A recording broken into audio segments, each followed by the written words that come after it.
saan ramdam na site ng iba't ibang barangay upang matiyak ang mga struktura na makayanan ng masamang panahon at mga aftershocks. Base sinilabas na datos ng Coast Guard District Central Visayas. Hello guys, good morning. Good morning po sa inyong lahat dyan. Ayan, mayroong bagyong Tino. Buti na lang nandoon sa Visayas guys, sa may Cebu City. Dito kasi sa Iligan sa amin is Northern Mindanao. So okay lang. So tuloy pa rin yung trabaho namin. So for today's video is gumagawa si tatay ng matting para sa counter table namin para sa sink. So ayan, kinat ni tatay yung tubular para ilagay sa siding kasi kailangan to na lagyan ng siding kasi bubuhusan namin to mamaya. So para hindi siya aapaw yung buhos namin, nilagyan ni tatay. Pero pagka tumigas na sa ilang days, pwede na siya tatanggalin. So ayan guys, si tatay nagmix na para ibuhos. So sabi niya siya muna ang maghahakot ng ilang balde, tapos kami na nilablab ang mag-assist sa kanya. Pero habang nagbi-video muna si nanay. So gusto kasi nilablab guys, dalawa daw yung bubuhatin niya na balde, pero siguro hindi kaya kasi sobrang mabigat to. So ayan, pabilisan na guys kasi baka mamaya uulan ng malakas ba, so lalong matunaw yung namin na mix namin. So ayan, basang-basa na, umambo na kasi guys. So sila wala ng ka-arty-arty. So gusto niya na dalawa, tinry niya guys, hindi talaga niya kaya.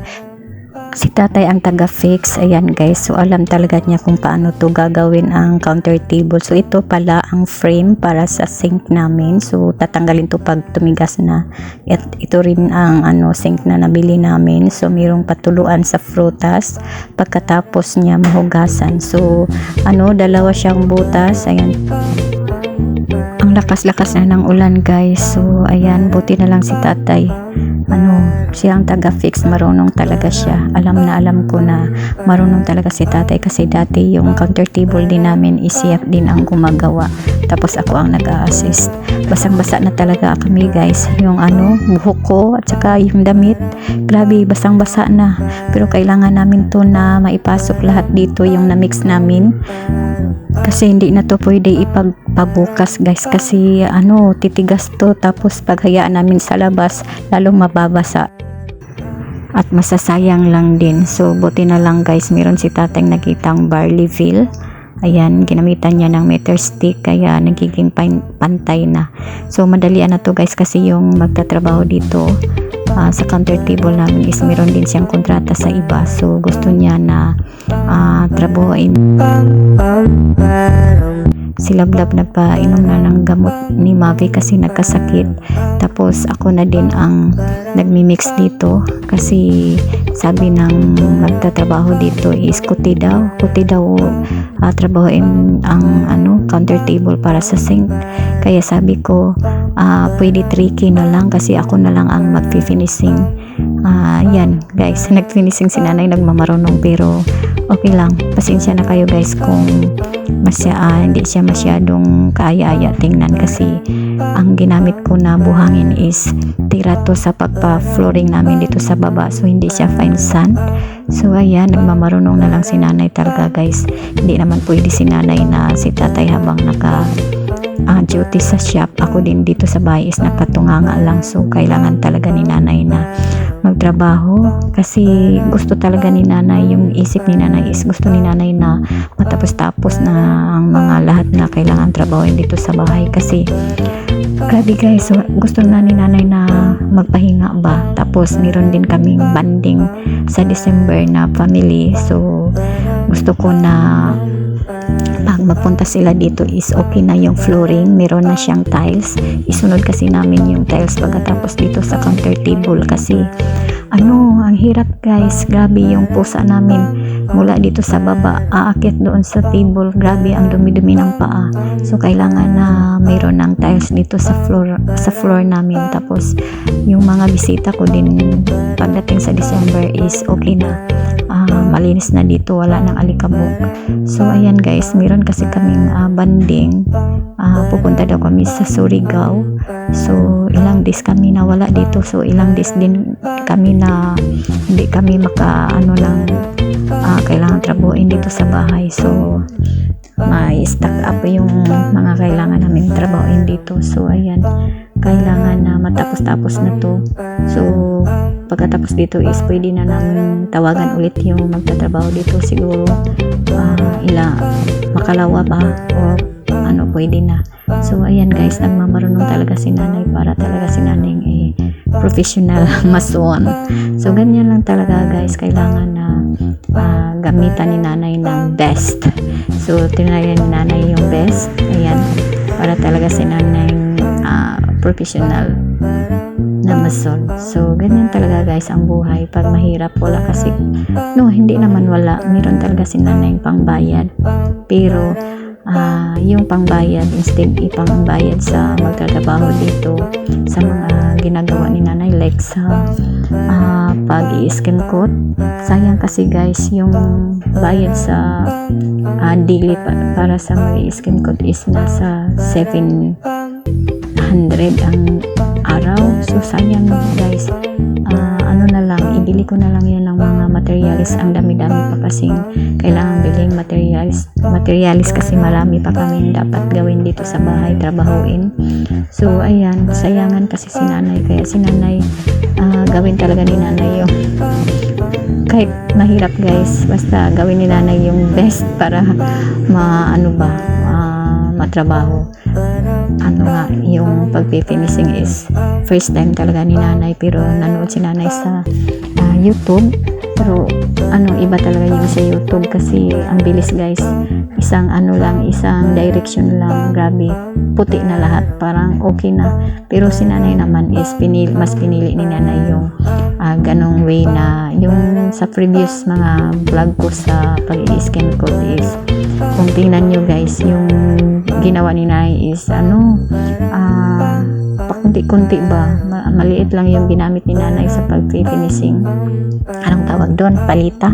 Kasi gusto talaga ni nanay is diin ang pag-apply. Kasi gusto ni nanay na dikit din yung skin coat sa wall. Kasi takot na takot si nanay na baka matutuklap, di masasayang lang din. I-applyan pa mo pa naman ng primer, tapos final na pintura, o tapos matutuklap lang siya. So yan ang ginawa talaga ni nanay. Kung panoorin nyo guys, ay nako, para talaga si nanay, para bang ewan ko lang, basta na usually kasi na nakita ko sa YouTube is isang direction lang, grabe ang laki na ng skin coat na nagmamark doon, ewan ko lang, basta ganun. Kaya si nanay, natatawa talaga si nanay. Sabi ko ni tatay, tay, iba talaga tong pag-apply ko sa skin coat, ang layo-layo sa ibang mga tutorial. So ayan guys, pero okay lang, basta natapos-tapos na ni nanay yung kontrata ni nanay sa pag-i-skin coat. Kahit pinagtawanan si nanay ng mga kapitbahay, pero hindi naman yun pinagtawanan na basta natatawa sila sa akin kasi siyempre naman babae akong buhat, basta babae, nag-i-skin coat, umakyat sa taas, diba, sa mataas na ayan, umakyat si nanay para lang ng skin coat.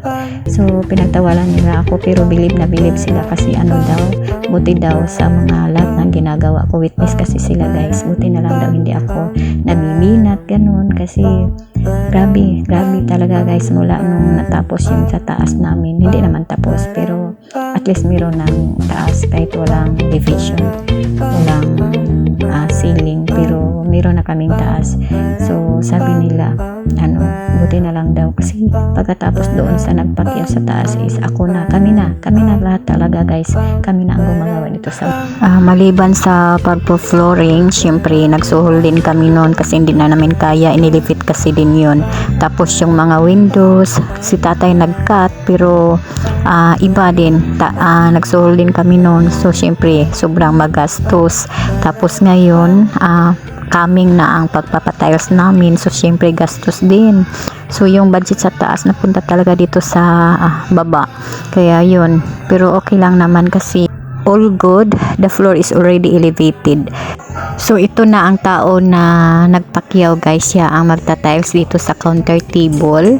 So sinusukat na niya, at saka Ito ang tiles na nabili namin, porcelain white, kasi naghingi kami ng advice sa kanya kung ano ba talaga ang dapat namin bilhin, porcelain ba o ceramic. Sabi niya porcelain daw kasi hindi nagsusok ng water. Ayan, hindi siya mag-absorb ng water kasi pag ceramics is nag-absorb ng water tapos magsusok sa ilalim. Yung mga bakal sa ilalim ng counter table is malalanta, kakainin ng mga kalawang. So ayan, porcelain yung binili namin.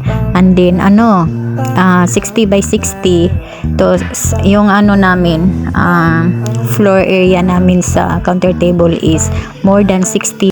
Kaya ang na lang sabi ko is kapalan mo na lang yung finishing, tapalan mo na lang ng medyo makapal para hindi ka na magkakat at hindi ka na mahihirapan, para sakang na sakang ang 60 by 60 sa floor at saka sa wall. So ganyan talaga guys. So totoo talaga na ang ceramics is magsusok ang water tapos mag-absorb pa papunta sa mga bakal sa ilalim, yung mga mating na inilagay sa counter table. So kakainin ng kalawang.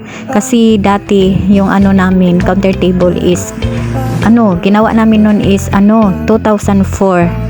Tapos ngayong 2025 namin binaklas kasi siyempre gumawa kaming panibago, ito na. So talaga guys, yung bakal sa ilalim kinain talaga ng kalawang. So yun, 10mm yung namin na bakal sa ilalim nung paggawa pa namin, 10mm. Tapos ngayon ng pagbaklas is maliit pa siya sa 8mm. Kaya talaga, totoo talaga yung ceramics is mag-absorb talaga ng water sa ilalim.